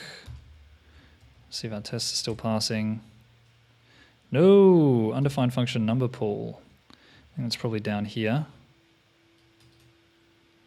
Number pool with differences. Okay, we're pulling out a number pool. Let's just call this number pool.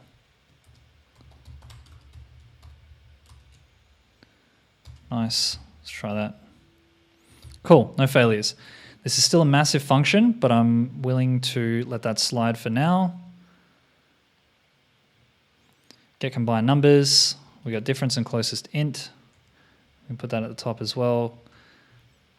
Index to insert.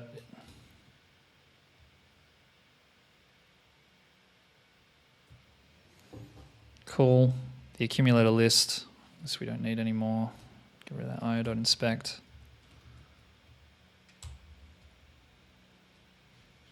See if we have any warnings up here. Index is unused at 87. 87 is here.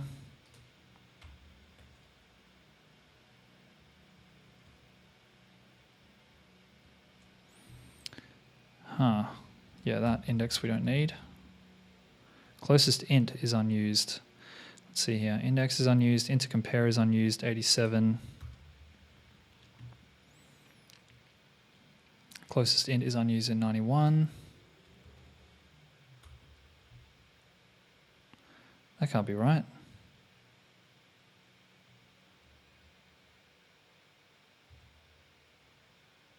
Oh yeah, we just need to return this. Cool, difference is unused, 91. Let's run that again. Should have no warnings. Cool, no warnings, that's good. All right, so we're almost done. We're at 2 hours and 10 minutes. This has been an absolute slog. It hasn't been the easiest one at all. Had some help from the chat. This function's looking nice. Our numerals function's looking nice. We've got nice named functions. This is a little bit unclear, but I'm willing to stick with it because it's a single line. Anyone that is familiar with Elixir should be fairly okay to read that. Split integer is pretty clear, right? We're taking an integer and we're splitting it into its a list of integers that make it up. Multiply by 10 power, that's also fine. Get combined numbers. It's not the worst thing in the world. I'm about ready to throw in the towel, to be honest. So I am going to finish off. I'm going to run the tests again, make sure that everything's passing, format the code again, and then I'm going to submit this. If someone has a cleaner solution, I'd be really interested to see the way that someone else approached this. For me, this was pretty difficult. It seems like it should be a fairly simple problem, but actually not so. Anyway, let's do it. Exercism, submit, and we have Roman.exs. Cool, we have our solution. Oh man, there we go. Split integer, get combined numbers, get difference and closest int. This is an ugly function. I'm really not happy with this, but maybe we can refactor it some other time. I'm going to mark this solution as complete. And let's go back. We've got some music, some celebration music. Roman numerals. Easy, apparently. So, yeah. Thanks for watching, everyone. I'll be back tomorrow with another Exercism Elixir problem. I hope this was entertaining. We had a couple of people in chat helping me out. That was really, really nice. I really appreciate it. Tomorrow, we'll see. All your base. I won't have a look at it beforehand. It's going to be me solving it straight up. It's going to be all raw. So have a great day this Thursday, the 3rd of January, and I'll see you next time.